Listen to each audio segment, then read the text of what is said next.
सो मैं कहना चाहना अपने साथियों को, चाहे वो आम आदमी पार्टी के कुछ लोग तो ये भी कह गए घबराहट में आन के कि किसी घर में परिवार च पैदा होना मेरा कसूर नहीं सी। वो अपने पैदा होने ते भी की कहते हो रहे कि मैं कह सकता पैदा होने ते भी उन्होंने पश्चाताप हो रहा वा। बिलोंग करदी है, मेरा तो कोई कसूर नहीं। उस परिवार में बिलोंग करदी जिहदे च रब दी मर्जी सी, मेरा कोई कसूर नहीं। पत्रकार उन्होंने दोबारा पूछ रहे थे कुछ पत्रकार कि खालिस्तान बारे तुहाडा की विचार है, खालिस्तान बारे तुहाडा की विचार है, खालिस्तान बारे की तुहाडा विचार है।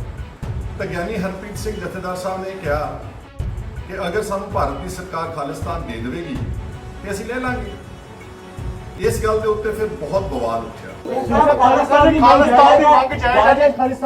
ਜੇ ਸਾਨੂੰ ਮਿਲ ਜੇ ਤੇ ਅੰਨਾ ਕੀ ਭਾਲੀ ਚਾਰ ਅੱਖਾਂ। ਵਾਹਿਗੁਰੂ ਜੀ ਕਾ ਖਾਲਸਾ ਵਾਹਿਗੁਰੂ ਜੀ ਕੀ ਫਤਿਹ। ਗੁਰਪਿਆਰਿਓ, ਗਿਆਨੀ ਹਰਪ੍ਰੀਤ ਸਿੰਘ ਨੇ 6 ਜੂਨ ਨੂੰ ਮੀਡੀਆ ਨਾਲ ਗੱਲਬਾਤ ਕਰਦਿਆਂ ਹੋਇਆਂ ਜੋ ਬਿਆਨ ਦਿੱਤਾ, ਬਹੁਤ ਲੰਬੇ ਅਰਸੇ ਤੋਂ ਬਾਅਦ ਸਿੱਖ ਸੰਗਤ ਨੂੰ, ਸਿੱਖ ਕੌਮ ਨੂੰ ਅਜਿਹਾ ਲੱਗਿਆ ਕਿ ਕੋਈ ਅਸਲ ਜਥੇਦਾਰ ਆ ਕੇ ਸ਼੍ਰੀ ਅਕਾਲ ਤਖਤ ਸਾਹਿਬ ਤੇ ਹੁਣ ਕਾਬਜ਼ ਹੋਇਆ ਹੈ, ਜੋ ਹੱਕ ਸੱਚ ਦੀ ਗੱਲ ਬਿਨਾਂ ਡਰੇ ਹਿੱਕ ਠੋਕ ਕੇ ਆਖਦਾ ਹੈ। ਕਿਉਂਕਿ ਜਦੋਂ ਗਿਆਨੀ ਹਰਪ੍ਰੀਤ ਸਿੰਘ ਨੂੰ ਬਾਰ-ਬਾਰ ਪੁੱਛਿਆ ਜਾ ਰਿਹਾ ਸੀ ਕਿ ਖਾਲਿਸਤਾਨ ਦੇ ਮਸਲੇ ਤੇ ਉਹ ਕੀ ਸੋਚਦੇ ਨੇ, ਕੀ ਖਾਲਿਸਤਾਨ ਦੀ ਮੰਗ ਕਰਦੇ ਨੇ, ਤਾਂ ਉਹਨਾਂ ਨੇ ਬੇਬਾਕ ਹੋ ਕੇ ਇੱਕ ਟੁੱਕ ਕਿਹਾ ਸੀ ਕਿ ਅੰਨਾ ਕੀ ਭਾਲੇ ਚਾਰ ਅੱਖਾਂ ਜੇ ਸਰਕਾਰ ਸਾਨੂੰ ਦਿੰਦੀ ਹੈ ਤਾਂ ਕਿਉਂ ਨਹੀਂ ਲਵਾਂਗੇ, ਕਿਉਂਕਿ ਹਰ ਸਿੱਖ ਆਪਣਾ ਖਾਲਿਸਤਾਨ ਚਾਹੁੰਦਾ ਹੈ। ਜਿਸ ਤੋਂ ਬਾਅਦ ਸਿਆਸੀ ਗਲਿਆਰਿਆਂ ਵਿੱਚ ਹਲਚਲ ਵੱਧ ਗਈ ਸੀ। ਹਰ ਕੋਈ ਇਹ ਸੋਚ ਰਿਹਾ ਸੀ ਕਿ ਆਖਿਰ ਗਿਆਨੀ ਹਰਪ੍ਰੀਤ ਸਿੰਘ ਨੇ ਇਹ ਬਿਆਨ ਕਿਉਂ ਦਿੱਤਾ, ਤੇ ਬਹੁਤ ਸਾਰੀਆਂ ਵਿਰੋਧੀ ਧਿਰਾਂ ਦੇ ਨਿਸ਼ਾਨੇ ਤੇ ਵੀ ਗਿਆਨੀ ਹਰਪ੍ਰੀਤ ਸਿੰਘ ਰਹੇ ਨੇ, ਅਤੇ ਕਈ ਅਜਿਹੇ ਵੀ ਨੇ ਜਿਨ੍ਹਾਂ ਨੇ ਆਪਣੇ ਟੱਬਰ ਦੇ ਸ਼ਹੀਦਾਂ ਨੂੰ ਹੀ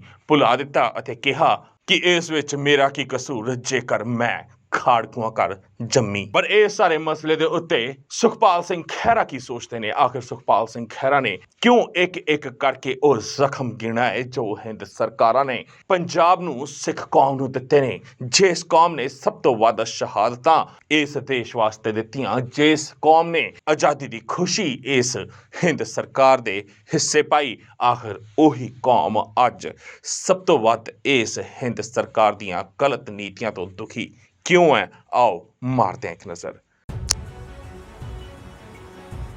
ਦੋਸਤੋ, ਅੱਜ ਮੈਂ ਤੁਹਾਡੇ ਨਾਲ ਬਹੁਤ ਅਹਿਮ ਮਸਲੇ ਦੀ ਗੱਲ ਕਰਨੀ ਹੈ, ਜਿਹੜਾ ਸਾਡੇ ਸੂਬੇ ਦੇ ਨਾਲ, ਸਾਡੀ ਕੌਮ ਦੇ ਨਾਲ, ਸਾਡੇ ਭਵਿੱਖ ਦੇ ਨਾਲ ਜੁੜਿਆ ਹੋਇਆ ਵਾ। ਔਰ ਉਹ ਮਸਲਾ ਹੈ ਕਿ ਪਿਛਲੇ ਦਿਨੀ ਦਰਬਾਰ ਸਾਹਿਬ ਵਿਖੇ, ਅਕਾਲ ਤਖਤ ਸਾਹਿਬ ਵਿਖੇ 6 ਜੂਨ ਨੂੰ ਜਿਹੜੇ ਸਮਾਗਮ ਹੋਏ ਹਰ ਸਾਲ ਦੀ ਤਰ੍ਹਾਂ ਦੇ, ਜੋ ਹਮਲਾ ਹੋਇਆ ਸੀ 1984, ਉਸ ਨੂੰ ਲੈ ਕੇ ਉਹਦੇ ਵਿੱਚ ਗਿਆਨੀ ਹਰਪ੍ਰੀਤ ਸਿੰਘ ਜੀ ਜਿਹੜੇ ਅਕਾਲ ਤਖਤ ਸਾਹਿਬ ਦੇ ਜਥੇਦਾਰ ਨੇ, ਉਹਨਾਂ ਦੀ ਮੈਂ ਤਕਰੀਰ ਸੁਣੀ ਆ। ਬਹੁਤ ਬਾਦਲੀਲ ਉਹਨਾਂ ਦੀ ਤਕਰੀਰ ਸੀਗੀ, ਔਰ ਉਹਨਾਂ ਦਾ ਜਿਹੜਾ ਪੱਤਰਕਾਰਾਂ ਦੇ ਨਾਲ ਜਿਹੜੀ ਸੀਗੀ ਇੰਟਰੋਡਕਸ਼ਨ ਤੇ ਗੱਲਬਾਤ ਸੀ, ਉਹ ਵੀ ਮੈਂ ਸੁਣੀ।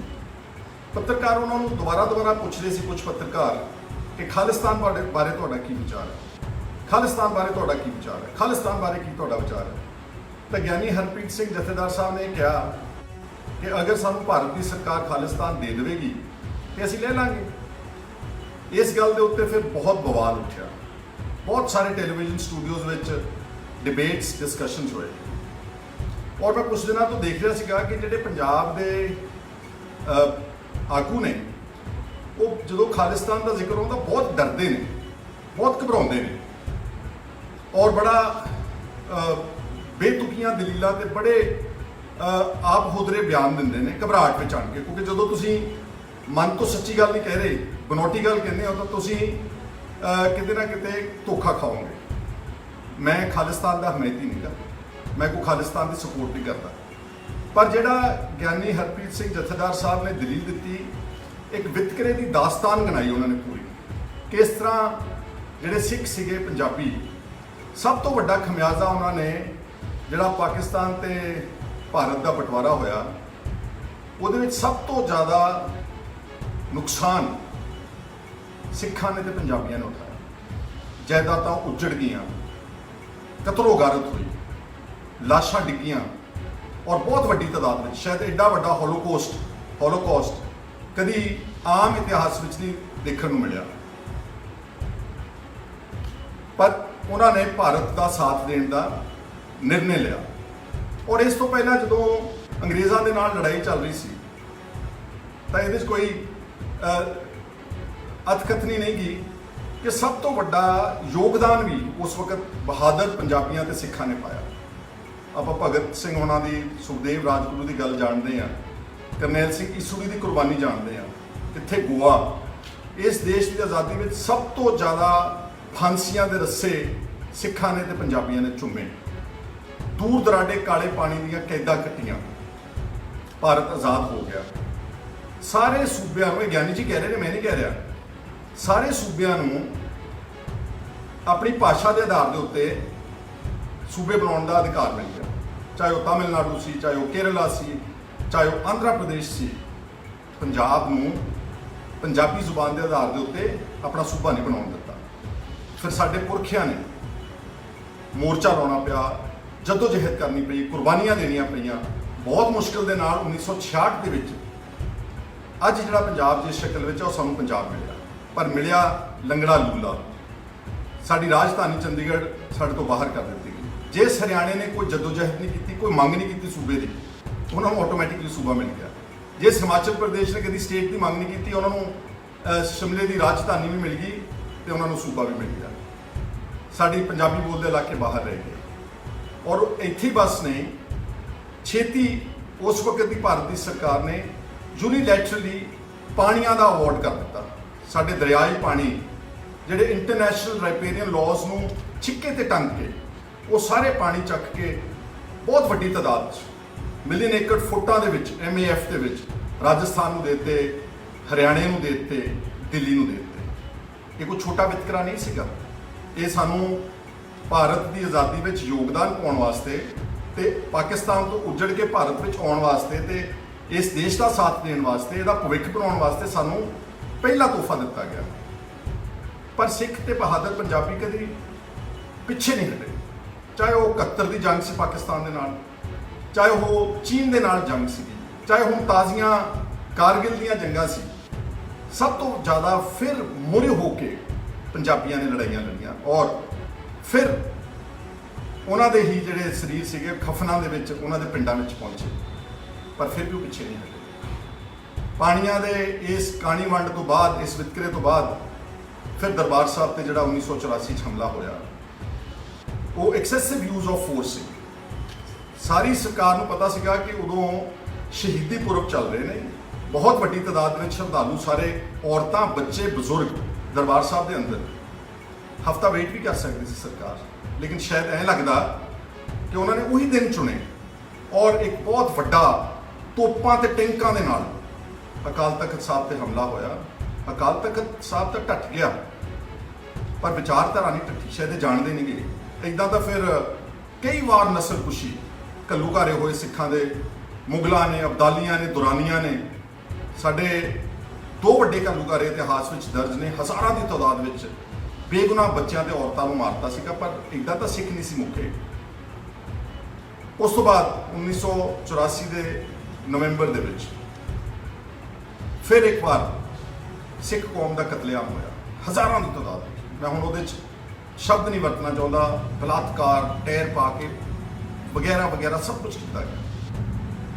ਤਾਂ ਮੈਂ ਆਪਣੇ ਆਗੂਆਂ ਨੂੰ ਪੁੱਛਣਾ ਚਾਹੁੰਦਾ ਵਾਂ, ਜਿਹੜਾ ਗਿਆਨੀ ਹਰਪ੍ਰੀਤ ਸਿੰਘ ਨੇ ਗੱਲ ਕਹੀ ਆ, ਤੁਸੀਂ ਬਾਦਲੀਲ ਦੇਖੋ, ਸਾਡੇ ਨਾਲ ਇੱਕ ਵਿਤਕਰਾ ਦੀ ਦਾਸਤਾਨ ਹੈ। ਮੈਂ ਤਾਂ ਸਿਰਫ ਭਾਰਤ ਸਰਕਾਰ ਤੋਂ ਜਿਹੜੇ ਅੱਜ ਰਾਜ ਕਰਦੇ ਨੇ ਦੇਸ਼ ਵਿੱਚ, ਜਿਹੜੀਆਂ ਪੁਰਾਣੀਆਂ ਪਾਰਟੀਆਂ ਸੀਗੀਆਂ, ਉਹਨਾਂ ਨੂੰ ਸੋਚਣਾ ਚਾਹੀਦਾ ਵਾ ਕਿ ਇਹ ਨੌਬਤ ਕਿਉਂ ਆ ਰਹੀ ਹੈ। ਜਿਹੜੀ ਕੌਮ ਦੇਸ਼ ਦੀ ਆਜ਼ਾਦੀ ਵਿੱਚ ਸਭ ਤੋਂ ਹਿੱਸਾ ਪਾਉਂਦੀ ਹੈ, ਬਾਰਡਰਾਂ ਤੇ ਰਾਖੀ ਕਰਦੀ ਹੈ, ਖੇਡਾਂ ਵਿੱਚ ਸਭ ਤੋਂ ਅੱਗੇ ਜਾਂਦੀ ਹੈ, ਹਰ ਗੱਲ ਵਿੱਚ, ਬਲਕਿ ਮੈਂ ਭੁੱਲ ਚੱਲਿਆ ਸੀਗਾ, ਅਨਾਜ ਵਿੱਚ ਯੋਗਦਾਨ ਪਾਇਆ। ਜਦੋਂ ਸਾਰਾ ਦੇਸ਼ ਭੁੱਖਾ ਸੌਂਦਾ ਸੀ, ਪੰਜਾਬ ਨੇ ਸਾਰੇ ਦੇਸ਼ ਦਾ ਅਨਾਜ ਦਾ ਢਿੱਡ ਭਰਿਆ। ਅੱਜ ਉਹ ਆਪ ਭੁੱਖੇ ਨੇ ਕਿਸਾਨ।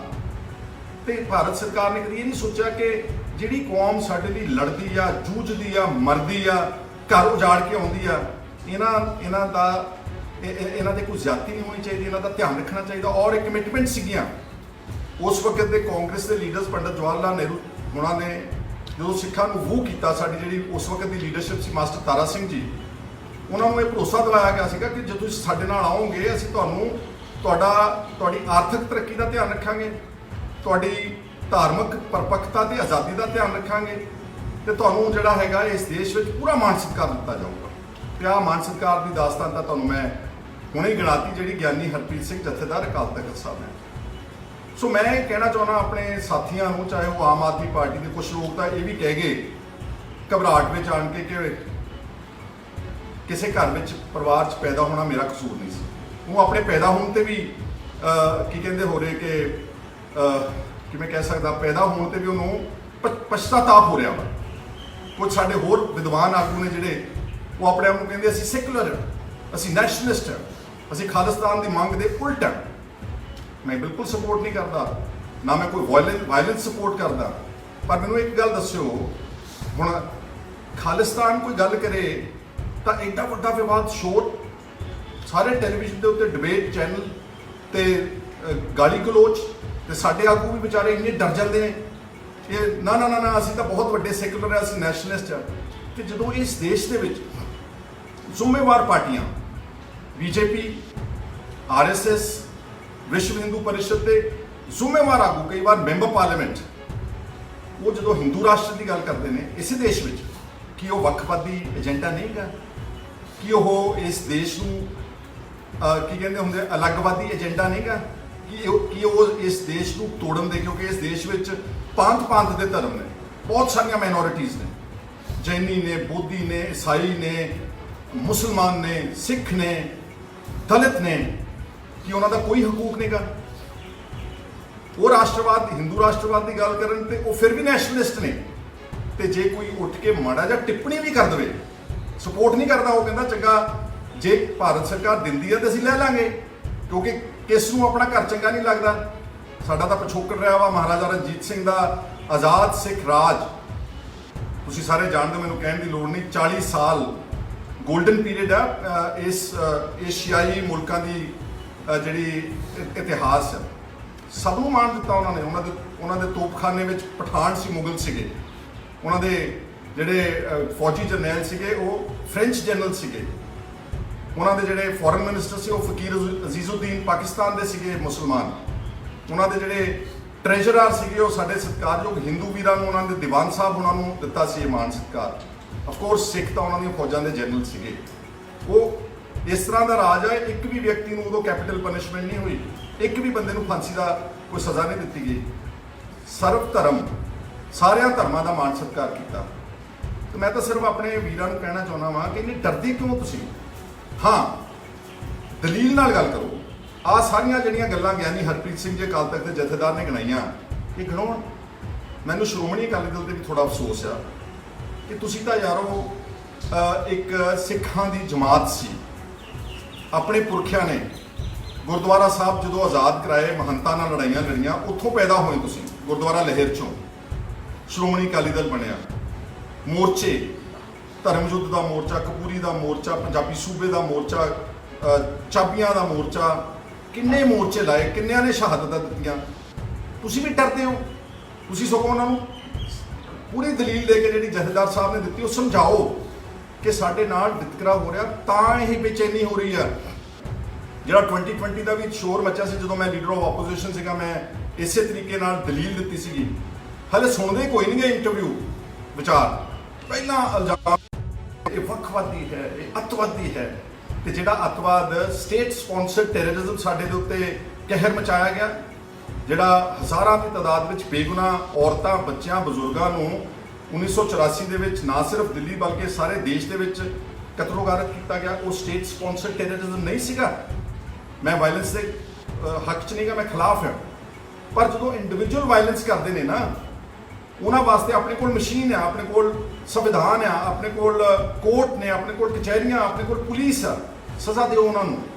ਤੇ ਜੇ ਉਹੀ ਕੰਮ ਸਟੇਟ ਜਿਹੜੀ ਕਿ ਆਰਗੇਨਾਈਜ਼ਡ ਇੱਕ ਪਾਵਰ ਆ, ਜੇ ਉਹੀ ਲੋਕਾਂ ਨੂੰ, ਬੇਦੋਸ਼ਾਂ ਨੂੰ ਮਾਰਨ ਤੇ ਉਤਰ ਆਵੇ, ਉਸ ਨੂੰ ਅੱਤਵਾਦ ਨਹੀਂ ਕਹਿੰਦੇ ਤਾਂ ਕੀ ਹੋਰ ਕਹਿੰਦੇ ਨੇ?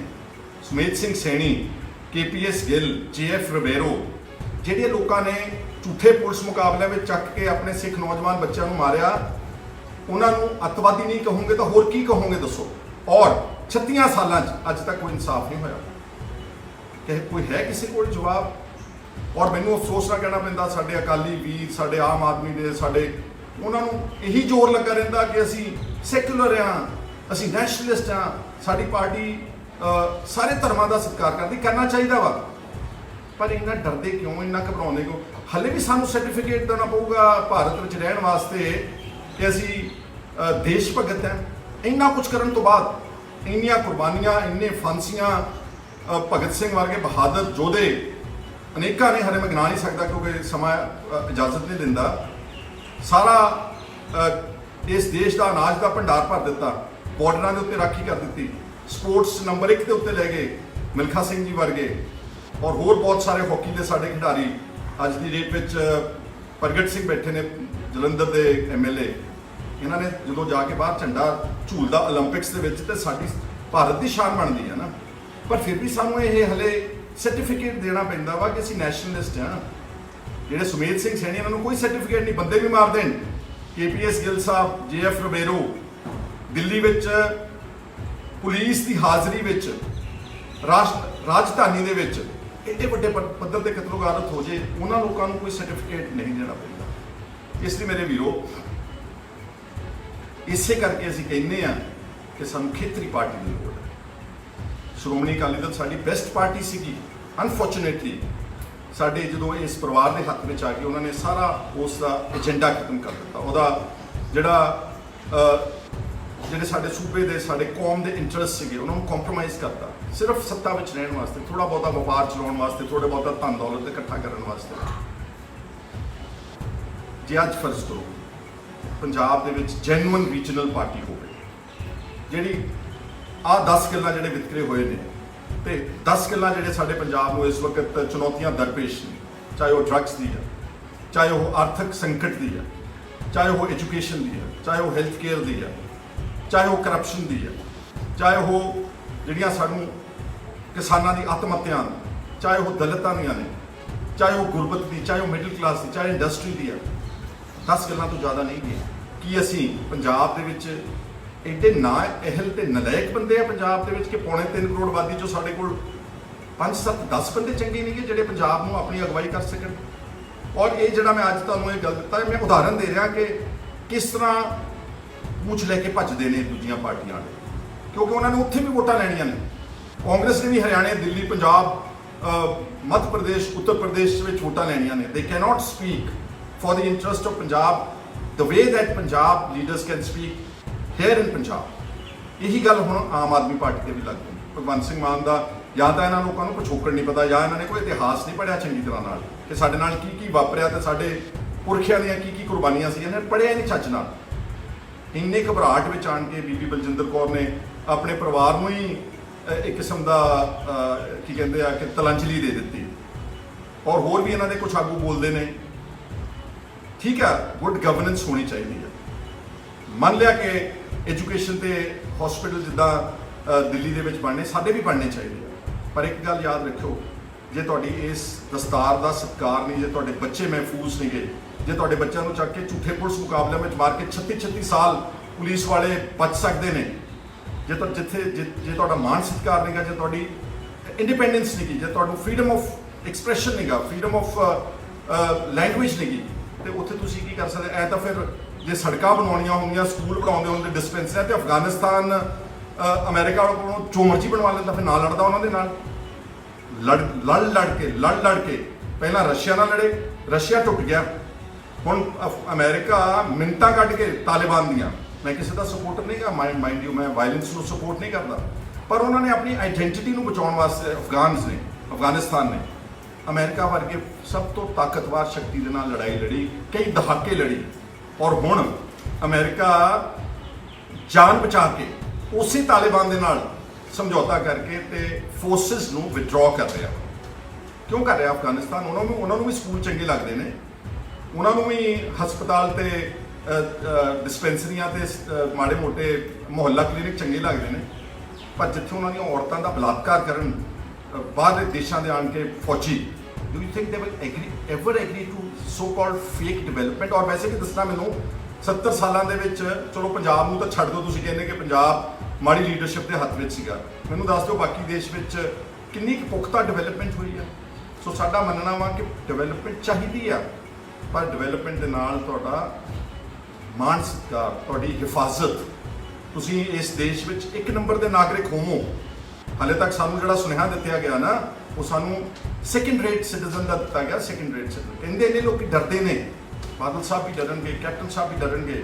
ਮੈਨੂੰ ਪਤਾ ਵਾ ਕਿ ਇਸ ਤਰ੍ਹਾਂ ਦੀ ਗੱਲ ਕਰਕੇ ਤੁਹਾਡੇ ਤੇ ਮੁਕੱਦਮਾ ਦਰਜ ਕੀਤਾ ਜਾ ਸਕਦਾ ਵਾ, ਪਰ ਜੇ ਆਪਾਂ ਦੱਸਾਂਗੇ ਹੀ ਨਹੀਂ ਦੁਨੀਆ ਨੂੰ, ਜੇ ਸਾਡੇ ਦੇਸ਼ ਦੀ ਸਰਕਾਰ ਨੂੰ ਅਸੀਂ ਯਾਦ ਹੀ ਨਹੀਂ ਕਰਾਵਾਂਗੇ ਕਿ ਸਾਡੇ ਨਾਲ ਤੁਸੀਂ ਵਾਅਦੇ ਕੀ ਕੀਤੇ ਸੀਗੇ, ਤੇ ਹੁਣ ਤੁਸੀਂ ਪਿਛਲੇ 72 ਸਾਲ ਵਿੱਚ ਸਾਡੇ ਨਾਲ ਤੁਹਾਡਾ ਰਵੱਈਆ ਕੀ ਆ, ਤੇ ਫਿਰ ਕੌਣ ਕਵੇਗਾ ਮੇਰੇ ਵੀਰੋ ਗੱਲ ਇਹ। ਇਸ ਲਈ ਮੇਰੇ ਪੰਜਾਬ ਦੇ ਆਗੂਆਂ ਨੂੰ ਹੱਥ ਜੋੜ ਕੇ ਬੇਨਤੀ ਆ ਕਿ ਨਾ ਘਬਰਾਓ, ਇਸ ਤਰ੍ਹਾਂ ਬਾਤ ਦੀ ਗੱਲ ਕਰੋ, ਆਰਗੂਮੈਂਟ ਕਰੋ, ਹਾਂ ਗਾੜੀ ਗਲੋਚ ਨਾ ਕਰੋ, ਆਪਣਾ ਪੱਖ ਠੀਕ ਰੱਖੋ, ਔਰ ਕਿਸੇ ਦੇ ਧਰਮ ਦੇ ਖਿਲਾਫ ਨਾ ਬੋਲੋ। ਸਾਨੂੰ ਤਾਂ ਵੈਸੇ ਹੀ ਨਹੀਂ ਸਿਖਾਇਆ ਗਿਆ। ਸਰਬੱਤ ਦਾ ਭਲਾ ਗੁਰੂ ਸਾਹਿਬ ਸਾਨੂੰ ਕੁੱਟ-ਕੁੱਟ ਕੇ ਭਰ ਕੇ ਗਏ ਨੇ, ਤਾਈਓ ਤਾਂ ਸਿੱਖ ਜਿਹੜੇ ਨੇ ਉਹ ਸਿਰਿਆ 'ਚ ਵਿਖਰੀ ਜਾਂਦੇ ਨੇ। ਜਿੱਥੇ ਦੁਨੀਆ ਦੇ ਵਿੱਚ ਕਿਤੇ ਮਾਇਨਮਾਰ ਦੇ ਵਿੱਚ ਹੁਣੇ ਰੋਹਿੰਗਾਸ ਦਾ, ਮਾਈਨੋਰਿਟੀਜ਼ ਦਾ ਬਲਾਤਕਾਰ ਹੋਏ ਔਰਤਾਂ ਦੇ, ਉੱਥੇ ਪਹੁੰਚੇ ਹੋਏ ਸੀਗੇ ਸਿੱਖ ਮਦਦ ਕਰਨ ਵਾਸਤੇ। ਕੇਰਲਾ ਵਿੱਚ ਫਲੱਡਸ ਆਉਣ, ਵੈਸਟ ਬੰਗਾਲ ਵਿੱਚ ਸਾਈਕਲੋਨ ਆਵੇ, ਮਾਈਗ੍ਰੇਟ ਲੇਬਰ ਤੁਰ ਕੇ ਜਾਂਦੀ ਹੋਵੇ, ਬਿਹਾਰ ਵਿੱਚ ਜਿੱਥੇ ਸਰਕਾਰਾਂ ਫੇਲ ਹੋਈਆਂ, ਉੱਥੇ ਉਸ ਗੁਰੂ ਸਾਹਿਬ ਦੀ ਦਿੱਤੀ ਹੋਈ ਵਿਚਾਰਧਾਰਾ ਦੇ ਅਨੁਸਾਰ ਸਿੱਖਾਂ ਨੇ, ਪੰਜਾਬੀਆਂ ਨੇ, ਸਾਰੇ ਧਰਮਾਂ ਦਾ ਸਤਿਕਾਰ ਕੀਤਾ। ਅਸੀਂ ਕਿਸੇ ਦੇ ਖਿਲਾਫ ਨਹੀਂ ਗਏ ਬਿਲਕੁਲ। ਮੈਂ ਤੁਹਾਨੂੰ ਇੱਕ ਹੋਰ ਛੋਟੀ ਜਿਹੀ ਗੱਲ ਕਰਕੇ ਖਤਮ ਕਰਨ ਲੱਗਿਆ। ਜਦੋਂ ਅਨੰਦਪੁਰ ਸਾਹਿਬ ਦਾ ਰੈਜ਼ੋਲੂਸ਼ਨ ਹੋਇਆ ਨਾ, ਮੇਰੇ ਪਿਤਾ ਜੀ ਵੀ ਅਕਾਲੀ ਦਲ ਵਿੱਚ ਸੀ ਉਸ ਵੇਲੇ, ਜਦੋਂ ਅਨੰਦਪੁਰ ਸਾਹਿਬ ਦਾ ਰੈਜ਼ੋਲੂਸ਼ਨ ਹੋਇਆ, ਇਸੇ ਤਰ੍ਹਾਂ ਹੀ ਜਿੱਦਾਂ ਹੁਣ ਡਰਾਉਂਦੇ ਨੇ ਨਾ ਗਿਆਨੀ ਹਰਪ੍ਰੀਤ ਸਿੰਘ ਜਥੇਦਾਰ ਦੇ ਬਿਆਨ ਤੇ ਡਿਬੇਟਸ ਹੋ ਗਏ, ਅੱਤਵਾਦੀ, ਵੱਖਵਾਦੀ, ਅਲੱਗਵਾਦੀ, ਇੱਦਾਂ ਹੀ ਅਨੰਦਪੁਰ ਸਾਹਿਬ ਦੇ ਮਤੇ ਨੂੰ ਬਗੈਰ ਕਿਸੇ ਨੇ ਪੜ੍ਹਨ ਤੋਂ, ਇਹ ਤਾਂ ਐਂਟੀ ਨੈਸ਼ਨਲ ਰੈਜ਼ੋਲੂਸ਼ਨ ਹੈ, ਇਹ ਤਾਂ ਦੇਸ਼ ਨੂੰ ਤੋੜਨ ਵਾਲਾ ਰੈਜ਼ੋਲੂਸ਼ਨ ਹੈ। ਤੇ ਮੇਰੇ ਵੀਰੋ, ਅਨੰਦਪੁਰ ਸਾਹਿਬ ਦਾ ਮਤਾ ਤਾਂ ਗੂਗਲ ਤੇ ਅਵੇਲੇਬਲ ਹੈ, ਪੜ੍ਹ। ਉਹਦੇ ਵਿੱਚ ਕੀ ਹੈਗਾ? ਉਹਦੇ 'ਚ ਸਿਰਫ ਵੱਧ ਅਧਿਕਾਰਾਂ ਦੀ ਗੱਲ ਕੀਤੀ ਗਈ, ਸਟੇਟਸ ਦੀ, ਉਹਦੇ 'ਚ ਫੈਡਰਲ ਢਾਂਚੇ ਦੀ ਗੱਲ ਕੀਤੀ ਗਈ ਸੀ, ਤਾਂ ਕਿ ਹਰ ਸੂਬਾ ਪ੍ਰਫੁੱਲਤ ਹੋ ਸਕੇ। ਅੱਜ ਦੀ ਡੇਟ ਵਿੱਚ ਸਾਨੂੰ ਵੱਧ ਅਧਿਕਾਰ ਤਾਂ ਕੀ ਦੇਣੇ ਸੀਗੇ, ਹੌਲੀ ਹੌਲੀ ਸਾਡੇ ਅਧਿਕਾਰ ਕੱਟਦੇ ਅੱਜ ਸਾਡੇ ਕੋਲ ਸਭ ਕੁਝ ਚਲੇ ਗਿਆ ਸੈਂਟਰ ਦੇ ਕੋਲ। ਆ ਜਿਹੜਾ ਹੁਣ ਕੈਪਟਨ ਸਾਹਿਬ ਤੇ ਬਾਦਲ ਸਾਹਿਬ ਦੀ ਕੁੱਕੜ ਲੜਾਈ ਹੁੰਦੀ ਨਾ GST ਨੂੰ ਲੈ ਕੇ, ਇਹ GST ਸਾਡਾ ਅਖੀਰਲਾ ਵਿੱਤੀ ਅਧਿਕਾਰ ਸੀਗਾ, ਜਿਹੜਾ ਕੇਂਦਰ ਦੀ ਸਰਕਾਰ ਨੇ GST ਬਣਾ ਕੇ ਸਾਡੇ ਕੋਲ ਵਿੱਤੀ ਅਧਿਕਾਰ ਦੇ ਕੋਲੇ। ਅਸਲ ਵਿੱਚ ਸਟੇਟਸ ਜਿਹੜੀਆਂ ਨੇ ਉਹ ਹੁਣ ਗਲੋਰੀਫਾਈਡ ਮਿਊਨਿਸਪੈਲਿਟੀਜ਼ ਨੇ, ਜਿੱਦਾਂ ਮਿਊਨਿਸਪਲ ਕਮੇਟੀਆਂ ਹੁੰਦੀਆਂ ਜਿਹਨਾਂ ਕੋਲ ਕੋਈ ਅਧਿਕਾਰ ਨਹੀਂਗਾ।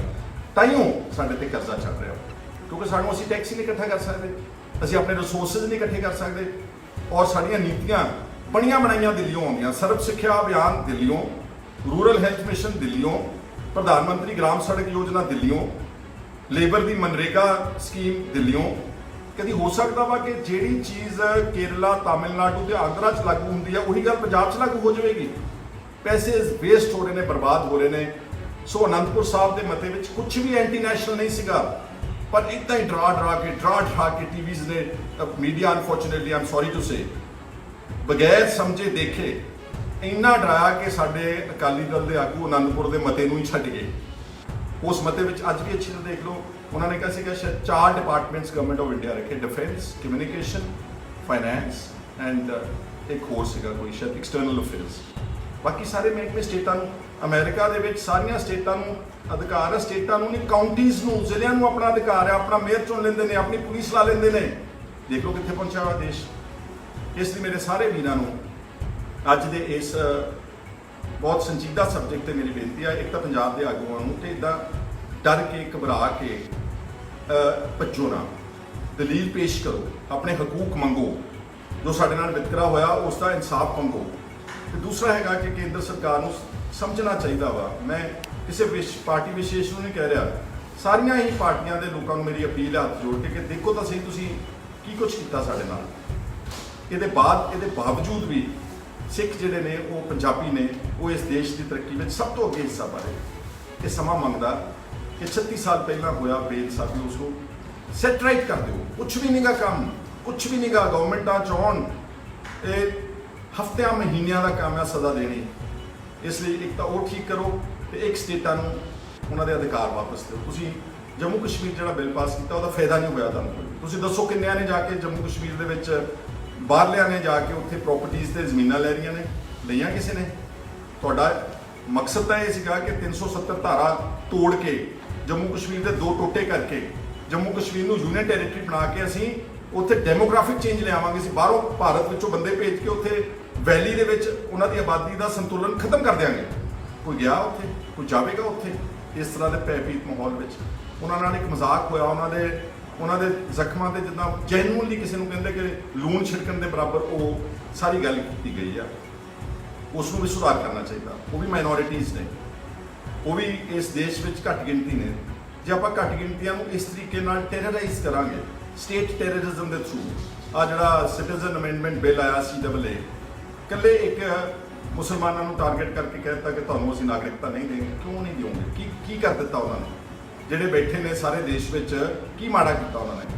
ਕੀ ਉਹਨਾਂ ਨੇ ਬਾਕੀ ਨਾਗਰਿਕਾਂ ਵਾਂਗੂ ਟੈਕਸ ਨਹੀਂ ਦਿੱਤਾ? ਜਾਂ ਉਹਨਾਂ ਨੇ ਇਸ ਦੇਸ਼ ਦੀ ਹਿਫਾਜ਼ਤ ਵਿੱਚ ਫੌਜਾਂ 'ਚ ਨਹੀਂ ਗਏ? ਬਹੁਤ ਸਾਰੇ ਮੁਸਲਮਾਨ ਫੌਜ ਵਿੱਚ ਫੜਦੇ ਨੇ। ਸੋ ਮੈਂ ਜ਼ਾਤ ਪਾਤ ਧਰਮ ਦੇ ਫਿਰ ਨਹੀਂ ਜਾਣਾ ਚਾਹੁੰਦਾ। ਅਸੀਂ ਸਭ ਦਾ ਸਤਿਕਾਰ ਕਰਦੇ ਹਾਂ, ਪਰ ਜਿਹੜਾ ਗਿਆਨੀ ਹਰਪ੍ਰੀਤ ਸਿੰਘ ਜਥੇਦਾਰ ਅਕਾਲ ਤਖਤ ਸਾਹਿਬ, ਵੈਸੇ normally I do not support ਜਥੇਦਾਰ ਜਿਹੜੇ ਬਾਦਲ ਸਾਹਿਬ ਦੇ SGPC ਦੇ ਅਪਾਇੰਟਡ ਨੇ, ਪਰ ਉਹਨੇ ਗੱਲ ਬਾਦਲੀਲ ਕੀਤੀ ਹੈ। ਮੈਂ ਉਹਨਾਂ ਦੀ ਇਸ ਦਲੀਲ ਦੀ ਤਾਈਦ ਕਰਦਾ ਵਾਂ ਔਰ ਫਿਰ ਰੀਇਟਰੇਟ ਕਰਦਾ ਵਾਂ ਕਿ ਸਾਨੂੰ ਇਨਸਾਫ ਮਿਲਣਾ ਚਾਹੀਦਾ ਵਾ। ਤਾਈਓ ਇਹ ਮੰਗਾਂ ਉੱਠਦੀਆਂ ਨੇ। ਇਹ ਮੰਗਾਂ ਉੱਠਣ ਦੀ ਲੋੜ ਹੀ ਨਾ ਪਵੇ। ਭਾਰਤ ਸਰਕਾਰ ਇਸ ਤਰ੍ਹਾਂ ਨਾਲ ਡੀਲ ਕਰੇ ਕਿ ਇਹ ਮੰਗਾਂ ਨੂੰ ਉੱਠਣ ਵਾਸਤੇ ਨੌਬਤ ਹੀ ਨਾ ਆਵੇ। ਮੈਨੂੰ ਉਮੀਦ ਹੈ ਕਿ ਜਿਹੜੇ ਪੰਜਾਬ ਦੇ ਆਗੂ ਨੇ, ਉਹ, ਮੈਂ ਕੋਈ ਜ਼ਿਆਦਾ ਸਿਆਣਾ ਨਹੀਂ ਗਾ, ਪਰ ਇੰਨਾ ਘਬਰਾਹਟ ਵਿੱਚ ਆਣ ਕੇ ਆਪਣੇ ਹੀ ਟੱਬਰਾਂ ਤੇ ਉਂਗਲੀਆਂ ਚੱਕ ਲੈਣੀਆਂ ਜਾਂ ਆਪਣੇ ਹੀ ਲੋਕਾਂ ਨੂੰ ਅੱਤਵਾਦੀ ਤੇ ਵੱਖਵਾਦੀ ਤੇ ਪਤਾ ਨਹੀਂ ਕੀ ਕੁਛ ਇਲਜ਼ਾਮ ਲਾ ਦੇਣਾ ਸ਼ੁਭਤਾ ਨਹੀਂ। ਉਮੀਦ ਕਰਦਾ ਜਿਹੜੇ ਸਮਝਦਾਰ ਲੋਕ ਨੇ, ਚਾਹੇ ਉਹ ਮੇਰੇ ਹਿੰਦੂ ਭਰਾ ਨੇ, ਚਾਹੇ ਉਹ ਮੁਸਲਮਾਨ ਨੇ, ਚਾਹੇ ਸਿੱਖ, ਜੈਨੀ, ਬੋਧੀ, ਜਿਹੜੇ ਸਮਝਦਾਰ ਨੇ, ਉਹ ਇਸ ਗੱਲ ਨੂੰ ਇੱਕ ਪੋਜ਼ਿਟਿਵ ਪਰਸਪੈਕਟਿਵ 'ਚ ਲੈਣਗੇ, ਨੈਗੇਟਿਵ 'ਚ ਨਹੀਂ ਲੈਣਗੇ। ਤੇ ਜਿਹੜੇ ਨਾ ਸਮਝ ਨੇ, ਜਿਨ੍ਹਾਂ ਨੇ ਸਹੁੰ ਖਾਧੀ ਆ ਕਿ ਅਸੀਂ ਗਾਲ ਕੱਢਣੀ ਆ, ਆਪਣੀ ਧੀ ਭੈਣ ਨੂੰ ਆਪ ਹੀ ਗਾਲ ਕੱਢਣੀ ਆ, ਆਪ ਹੀ ਉਹਨਾਂ ਦੇ ਸਾਹਮਣੇ ਜਦੋਂ ਲਿਖਾਂਗੇ ਤੁਹਾਡੀਆਂ ਧੀਆਂ ਭੈਣਾਂ ਪੜ੍ਹਦੀਆਂ, ਉਹਨਾਂ ਨੂੰ ਖੁੱਲ੍ਹੀ ਆਜ਼ਾਦੀ ਕਿ ਤੁਸੀਂ ਜੋ ਕੁਛ ਮਰਜ਼ੀ ਲਿਖ ਸਕਦੇ ਹੋ। ਔਰ ਫਿਰ ਮੈਂ ਰੀਇਟਰੇਟ ਕਰਦਾ ਕਿ ਪੰਜਾਬ ਨੂੰ ਇੱਕ ਖੇਤਰੀ ਪਾਰਟੀ ਦੀ ਲੋੜ ਹੈ ਜਿਹੜੇ ਤੁਹਾਡੇ ਹਕੂਕ ਨੂੰ ਸਹੀ ਮਾਇਨਿਆਂ ਵਿੱਚ ਡਿਫੈਂਡ ਕਰ ਸਕੇ। ਬਹੁਤ ਬਹੁਤ ਸ਼ੁਕਰੀਆ ਸਾਰਿਆਂ ਦਾ, ਧੰਨਵਾਦ। Thank you. ਗੁਰਪਿਆਰਿਓ, ਸੁਖਪਾਲ ਸਿੰਘ ਖਹਿਰਾ ਨੇ ਇੱਕ ਕਰਕੇ ਜੋ ਗੱਲਾਂ ਕਹੀਆਂ, ਆਪਣੀ ਜਗ੍ਹਾ ਤੇ ਹਰ ਗੱਲ ਬਿਲਕੁਲ ਸਹੀ ਹੈ। ਕਿਉਂਕਿ ਪੰਜਾਬ ਦੇ ਪਾਣੀਆਂ ਦੀ ਗੱਲ ਹੋਵੇ, ਪੰਜਾਬ ਦੀ ਜਵਾਨੀ ਦੀ ਗੱਲ ਹੋਵੇ, ਕਿਸਾਨੀ ਦੀ ਗੱਲ ਹੋਵੇ, ਹਰ ਪਾਸਿਓਂ ਪੰਜਾਬ ਨੂੰ ਮਾਰਿਆ ਹੀ ਗਿਆ ਹੈ। ਪੰਜਾਬ ਦੇ ਹੱਕ ਮਾਰੇ ਗਏ ਨੇ। ਲੂਲਾ ਲੰਗੜਾ ਕਰਕੇ ਪੰਜਾਬ ਪੰਜਾਬੀਆਂ ਨੂੰ ਦਿੱਤਾ ਗਿਆ ਸੀ ਤੇ ਜਾਣਬੁੱਝ ਕੇ ਅਜਿਹੇ ਸੂਬੇ ਬਣਾਏ ਗਏ ਸਨ ਜਿਨ੍ਹਾਂ ਨੇ ਕਦੀ ਉਹਨਾਂ ਦੇ ਸੂਬਿਆਂ ਦੀ ਮੰਗ ਹੀ ਨਹੀਂ ਸੀ ਕੀਤੀ। ਉਸ ਦੇ ਪਿੱਛੇ ਦਾ ਕਾਰਨ ਸਿਰਫ ਇਹ ਸੀ ਕਿ ਕੋਈ ਪੰਜਾਬੀ ਬੋਲਦਾ ਇਲਾਕਾ ਬਚੇ ਹੀ ਨਾ। ਇਸ ਲਈ ਪੂਰੇ ਭਾਰਤ ਦੇ ਵਿੱਚ ਉਹਨਾਂ ਦੀਆਂ ਭਾਸ਼ਾਵਾਂ ਦੇ ਆਧਾਰ ਤੇ ਉਹਨਾਂ ਨੂੰ ਸੂਬੇ ਬਣਾਉਣ ਦੀ ਇਜਾਜ਼ਤ ਦੇ ਦਿੱਤੀ ਗਈ ਸੀ, ਪਰ ਪੰਜਾਬ ਨੂੰ ਪੰਜਾਬੀ ਦੇ ਆਧਾਰ ਤੇ ਸੂਬਾ ਬਣਾਉਣ ਦੀ ਇਜਾਜ਼ਤ ਨਹੀਂ ਸੀ ਦਿੱਤੀ ਗਈ, ਜੋ ਸੁਖਪਾਲ ਸਿੰਘ ਖਹਿਰਾ ਨੇ ਵੀ ਤੁਹਾਨੂੰ ਦੱਸਿਆ। ਤੇ ਹੁਣ ਇਹ ਪੰਜਾਬ ਦੀ ਆਵਾਮ ਆਪ ਸੋਚ ਸਕਦੀ ਹੈ ਕਿ ਆਖਿਰ ਖੁਦ ਮੁਖਤਿਆਰੀ ਸਾਡੇ ਵਾਸਤੇ ਕਿਉਂ ਜ਼ਰੂਰੀ ਹੈ। ਆਖਿਰ ਅਨੰਦਪੁਰ ਦੇ ਮਤੇ ਦੇ ਵਿੱਚ ਅਜਿਹਾ ਕੀ ਗਲਤ ਸੀ? ਆਖਿਰ ਅਗਰ ਸਿੱਖ ਕੌਮ ਅੱਜ ਖੁਦ ਮੁਖਤਿਆਰੀ ਦੀ ਗੱਲ ਕਰਦੀ ਹੈ ਜਾਂ ਆਜ਼ਾਦੀ ਦੀ ਗੱਲ ਕਰਦੀ ਹੈ ਤਾਂ ਉਹਨਾਂ ਨੂੰ ਕਿਉਂ ਇਹ ਗੱਲ ਕਰਨੀ ਪੈ ਰਹੀ ਹੈ? क्योंकि गुरबाणी का भी फरमान है कि कोई किसी को राज ना दे है, जो ले है निज बल से ले है। सिख कौम ने इस मुल्क वास्ते, देश वास्ते बहुत कुर्बानियां दित्तियां, अगे भी देने वास्ते तैयार है। पर जेकर हिंद सरकारां सिख कौम नाल दगा कमांदियां रहणगियां, उन्हां नूं तशद्ददां दिंदियां रहणगियां, बंदी ਸਿੰਘਾਂ ਨੂੰ रिहा नहीं करनगियां, ਸਿੰਘਾਂ ਨੂੰ अपने निशाने ते रखणगियां, कौम नूं खाड़कू आख के बदनाम करनगियां, ਤਾਂ ਫਿਰ ਕਿਤੇ ਨਾ ਕਿਤੇ ਇਹ ਵੱਖਵਾਦੀ ਆਵਾਜ਼ਾਂ ਉੱਠਣੀਆਂ ਲਾਜ਼ਮੀ ਜਿਹੀਆਂ ਹੋ ਜਾਂਦੀਆਂ ਨੇ। ਤੁਸੀਂ ਸਭ ਇਸ ਮਸਲੇ ਉੱਤੇ ਕੀ ਸੋਚਦੇ ਹੋ? ਆਪਣੇ ਵਿਚਾਰ ਨੀਚੇ ਕਮੈਂਟਸ ਦੇ ਵਿੱਚ ਜ਼ਰੂਰ ਦੇਣਾ। ਵੀਡੀਓ ਚੰਗੀ ਲੱਗੀ ਹੋਵੇ ਲਾਈਕ ਤੇ ਸ਼ੇਅਰ ਵੀ ਜ਼ਰੂਰ ਕਰਨਾ। ਵਾਹਿਗੁਰੂ ਜੀ ਕਾ ਖਾਲਸਾ, ਵਾਹਿਗੁਰੂ ਜੀ ਕੀ ਫਤਿਹ। ਸਿੱਖ ਧਰਮ ਦੀ ਹਰ ਗਤੀਵਿਧੀ ਅਤੇ ਗੁਰਬਾਣੀ ਵਾਸਤੇ ਹੁਣੇ ਸਬਸਕ੍ਰਾਈਬ ਕਰੋ ਗੁਰਬਾਣੀ ਅਖੰਡ ਬਾਣੀ ਅਤੇ ਨੋਟੀਫਿਕੇਸ਼ਨਸ ਵਾਸਤੇ ਬੈਲ ਨੂੰ ਰਿੰਗ ਕਰੋ।